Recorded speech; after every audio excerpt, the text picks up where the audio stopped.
ನಮ್ಮ ಸಂವಿಧಾನ ನಮ್ಮ ಭಾರತವನ್ನು ಬಲಿಷ್ಠ ಮಾಡಲಿಕ್ಕೆ ನಾವೆಲ್ಲರೂ ಕೂಡ ಒಟ್ಟಿಗೆ ಕರ ಸಂಗ್ರಹ ಮಾಡಿ ದೇಶವನ್ನು ಬಲಿಷ್ಠ ಮಾಡಬೇಕು ಅಂತ ಅಂಬೇಡ್ಕರ್ ಅವರು ಹೇಳಿದ್ರು ಅವತ್ತಿನ ದಿನ. 10 ವರ್ಷದ ಕಾಂಗ್ರೆಸ್ನಲ್ಲಿ ಡೆವಲ್ಯೂಷನ್ ಬಂದಿದ್ದು ಎಷ್ಟು ನಿಮಗೆ ಅಂತಂದರೆ 81,000 ಕೋಟಿ. ಅದೇ 9 ವರ್ಷದ BJPಯಲ್ಲಿ ಬಂದಿದ್ದು 2,82,000 ಕೋಟಿ. ಇವರು ಸುಳ್ಳು ಹೇಳುವಂಥವರು 100%ಇಂದ 25 ಅಂತ ಹೇಳ್ತಾರೆಯೇ ಹೊರತಾಗಿ 100 ರೂಪಾಯಿಂದ 250ಕ್ಕೆ ಹೆಚ್ಚಿಗೆ ಅಬ್ಸಲ್ಯೂಟಲ್ಲಿ ಬಂತು ಅನ್ನೋದನ್ನು ಹೇಳೋದೇ ಇಲ್ಲ. ಅಂದರೆ 100 ರೂಪಾಯಿ ಟ್ಯಾಕ್ಸಲ್ಲಿ ಕೇಂದ್ರಕ್ಕೆ ಹೋಗೋದು 29 ರೂಪಾಯಿ. ಆ 29 ರೂಪಾಯಲ್ಲಿ ದೇಶದ ರಕ್ಷಣೆ, ದೇಶದ ಮಿಕ್ಕಿದ ವ್ಯವಸ್ಥೆ, ನಮ್ಮ ಒಂದೊಂದು ರಾಜ್ಯಗಳಿಗೂ ಇನ್ವೆಸ್ಟ್ ಮಾಡೋ ಅಮೌಂಟ್ಗಳು, ಸೆಂಟ್ರಲಿ ಸ್ಪಾನ್ಸರ್ಡ್ ಸ್ಕೀಮ್ಗಳು, ನಿಮ್ಮ ಬೆಂಗಳೂರು ಮೈಸೂರು ಎಕ್ಸ್ಪ್ರೆಸ್ ವೇ, ನಿಮ್ಮ ಏರ್ಪೋರ್ಟ್ಗಳು, ನಿಮ್ಮ ಭದ್ರಾ ಮೇಲ್ದಂಡೆ ಯೋಜನೆಗೆ 5,000 ಕೋಟಿ ರೂಪಾಯಿ, ಇವೆಲ್ಲವೂ ಕೂಡ ಆ 29 ರೂಪಾಯಿಂದಲೇ ಬರುವಂತಹದ್ದು. ತಾತ್ವಿಕವಾಗಿ ಕೇಂದ್ರ ಯಾವುದೇ ರಾಜ್ಯಗಳಿಗೂ ಅನ್ಯಾಯ ಮಾಡ್ತಾ ಇಲ್ಲ. ಇಫ್ ಎನಿಥಿಂಗ್ ಎಲ್ಲ ರಾಜ್ಯಗಳಿಗೂ ಉದ್ಧಾರ ಆಗಲಿ, ಎಲ್ಲ ರಾಜ್ಯಗಳು ಸಬಲ ಆಗಲಿ ಅನ್ನೋ ದೃಷ್ಟಿಯಿಂದ ಮಾಡ್ತಾ ಇದ್ದಾರೆ ಅನ್ನೋದು. ಉತ್ತರ ಭಾರತ ದಕ್ಷಿಣ ಭಾರತ ಅನ್ನೋ ಟುಕಡೆ ಗ್ಯಾಂಗ್ ಮಾಡಬೇಡಿ, ಏಕ ಭಾರತ್ ಶ್ರೇಷ್ಠ ಭಾರತ ಅನ್ನುವ ದೇಶ ಕಟ್ಟುವ ಕೆಲಸ ಮಾಡಿ ಅಂತ. ನಮಸ್ಕಾರ ಸ್ನೇಹಿತರೆ. ಉತ್ತರ ಭಾರತ ದಕ್ಷಿಣ ಭಾರತ ನಾವು ಹೆಚ್ಚು ಕೊಡ್ತಾ ಇದ್ದೀವಿ, ಅವ್ರು ಕಡಿಮೆ ಕಾಂಟ್ರಿಬ್ಯೂಟ್ ಮಾಡ್ತಿದ್ದಾರೆ, ಹೆಚ್ಚು ತಿಂತಾ ಇದ್ದಾರೆ, ಇವೆಲ್ಲ ಒಂದು ವಿತಂಡವಾದಗಳು ಏನು ನಡೀತಾ ಇದೆ. ನಮ್ಮ ದೇಶದ ಫೌಂಡೇಶನಲ್ ಫಿಲಾಸಫಿ ವಸುಧೈವ ಕುಟುಂಬಕಂ ಅಂತ ಏನು ಒಂದು ಫಿಲಾಸಫಿ ಇದೆ, ಅದರ ವಿರುದ್ಧವಾಗಿರೋ ಆಶಯ ಇದು.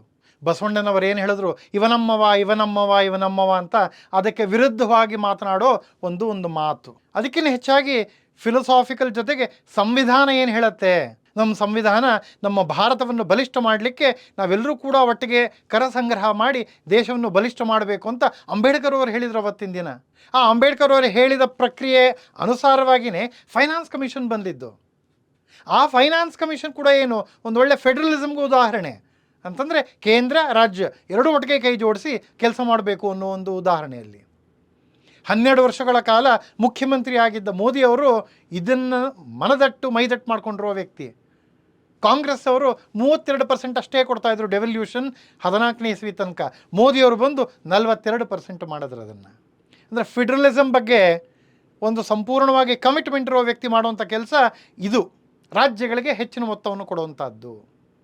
ಅದೇ ರೀತಿ ಕೇಂದ್ರ ಮಂತ್ರಿಗಳು, ವಿತ್ತ ಮಂತ್ರಿ ಏನಿದ್ದಾರೆ, ನಾ ಕರ್ನಾಟಕದಿಂದ ಬಂದಿದ್ದೀನಿ ಆದ್ದರಿಂದ ಕರ್ನಾಟಕಕ್ಕಷ್ಟೇ ಹೆಚ್ಚು ಕೊಡ್ತೀನಿ ಅನ್ನೋದು ತಪ್ಪಾಗತ್ತೆ. ನಾನು ರಾಷ್ಟ್ರದ ವಿತ್ತ ಮಂತ್ರಿ, ನಮ್ಮ ರಾಷ್ಟ್ರ ಬಲಿಷ್ಠ ಆಗಲಿಕ್ಕೆ ಹೇಗೆ ಬೇಕೋ ಅದನ್ನು ಮಾಡ್ತೀವಿ ಅನ್ನುವ ಒಂದು ಮನಸ್ಸೆಲ್ಲರೂ ಧೋರಣೆ ಇಟ್ಕೋಬೇಕು, ಸರಿಯಾದ ಧೋರಣೆ ಅದು. ಇನ್ನು ಒಂದು ಟೆಕ್ನಿಕಲ್ ಆಗೋದು ಅದ್ರ ಬಗ್ಗೆ ಒಂದು ರೆಸ್ಪಾನ್ಸ್ ಕೊಡಬೇಕು ಅಂತಂದರೆ, ನೀವು ಟ್ಯಾಕ್ಸ್ ಕಲೆಕ್ಷನ್ ಹೇಗಾಗತ್ತೆ ಅಂತಂದರೆ ಒಂದು accounting structure. Infosys head quarters ಬೆಂಗಳೂರಿನಲ್ಲಿದೆ, ಅದರ ಸೇಲ್ಸ್ ಅಕ್ರಾಸ್ ದ ಕಂಟ್ರಿ ಆಗುತ್ತೆ.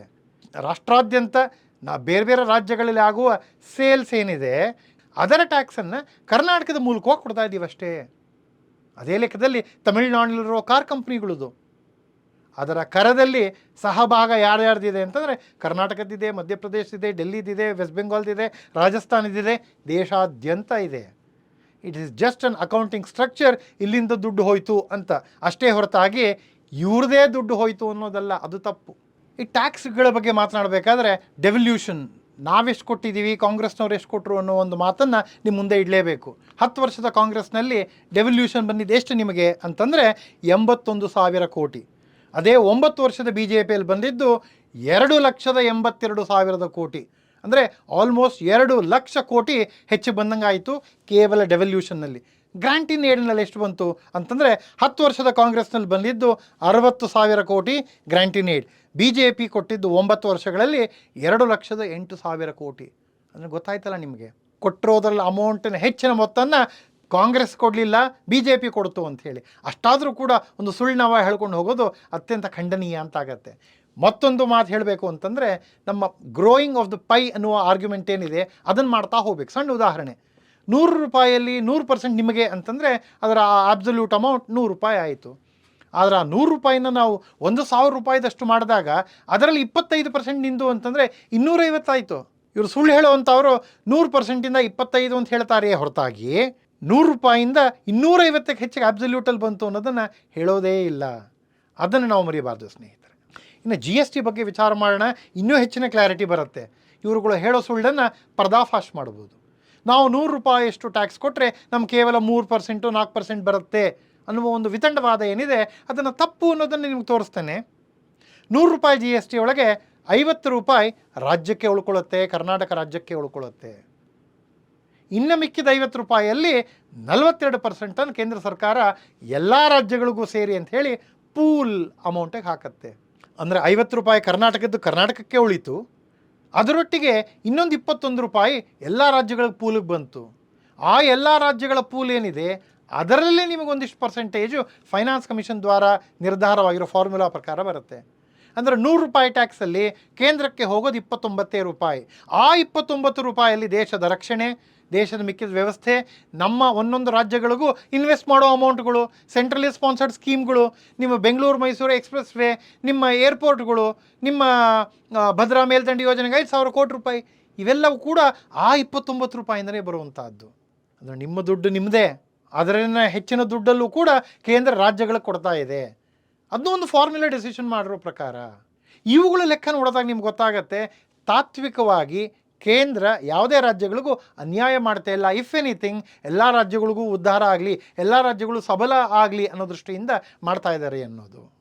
ಇನ್ನು ಕಡೆಯದಾಗಿ ಹೇಳಬೇಕು ಅಂತಂದರೆ, ನಿಮ್ಮ ಈ ಕುಹಕವಾದ ಏನಿದೆ, ನಾವು ದುಡ್ಡು ಸಂಪಾದನೆ ಹೆಚ್ಚು ಮಾಡ್ತಾ ಇದ್ದೀವಿ ಆದ್ದರಿಂದ ನಮಗೆ ಎಲ್ಲ ಉಳ್ಕೋಬೇಕು, ಅದನ್ನು ಒಂದು ವಿತಂಡವಾದ ಮುಂದಕ್ಕೆ ತೊಗೊಂಡು ಹೋದರೆ ದೇಶದ 140 ಕೋಟಿ ಜನರಲ್ಲಿ tax payers actually return file ಮಾಡೋರು 9 ಕೋಟಿ ಜನ ಆದರೆ ಆ್ಯಕ್ಚುಲಾಗಿ 10,000ಕ್ಕಿಂತ ಹೆಚ್ಚು ಟ್ಯಾಕ್ಸ್ ಕಟ್ಟುವಂಥವ್ರು ಕೇವಲ 2-2.5 ಕೋಟಿ ಜನ.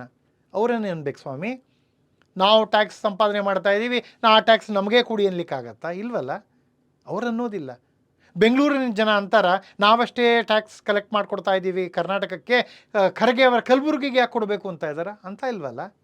ಅಂದರೆ ನಿಮ್ಮ ಥರ ಸಂಕುಚಿತ ಮನೋಭಾವನೆ ಜನ ಅಲ್ಲ, ವಿಶಾಲ ಮನೋಭಾವನೆ.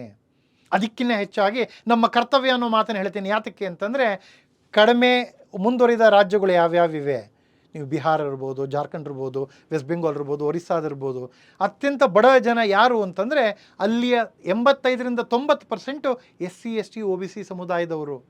ಅಂದರೆ ನಾವು ಕೊಡ್ತಿರೋ ದುಡ್ಡು ಅಂಬೇಡ್ಕರ್ ಅವರ ಆಶಯದಂತೆ ಸಮಾಜಕ್ಕೆ, SC ST ಸಮಾಜಕ್ಕೆ, OBC ಸಮಾಜಕ್ಕೆ ಅನುಕೂಲಕರ ಆಗ್ತಕ್ಕಂತಹ ಒಂದು ಉಪಕ್ರಿಯೆ. ಅದನ್ನು ನೀವು ಅಡ್ಡಿಪಡಿಸ್ತಾ ಇದ್ದೀರಿ. ಒಂದು ಸಣ್ಣ ನೆಪ ಹಿಡ್ಕೊಂಡು, ಒಂದು ಪ್ರಾದೇಶಿಕತೆ ಅನ್ನುವ ಒಂದು ನೆಪ, ಪಿಳ್ಳೆ ನೆಪ ಹಿಡ್ಕೊಂಡು ದಲಿತರ ವಿರೋಧಿಗಳಾಗಿದ್ದೀರಿ ಅನ್ನೋದನ್ನು ಮರಿಬಾರ್ದು ನೀವು. ಈ ಮಾತನ್ನು ಹೇಳ್ತಾ, ಉತ್ತರ ಭಾರತ ದಕ್ಷಿಣ ಭಾರತ ಅನ್ನೋ ಟುಕಡೆ ಗ್ಯಾಂಗ್ ಮಾಡಬೇಡಿ, ಏಕ ಭಾರತ್ ಶ್ರೇಷ್ಠ ಭಾರತ್ ಅನ್ನುವ ದೇಶ ಕಟ್ಟುವ ಕೆಲಸ ಮಾಡಿ ಅಂತ ಹೇಳಿ ನನ್ನ ಮಾತನ್ನು ಮುಗಿಸ್ತೇನೆ. ನಮಸ್ತೆ.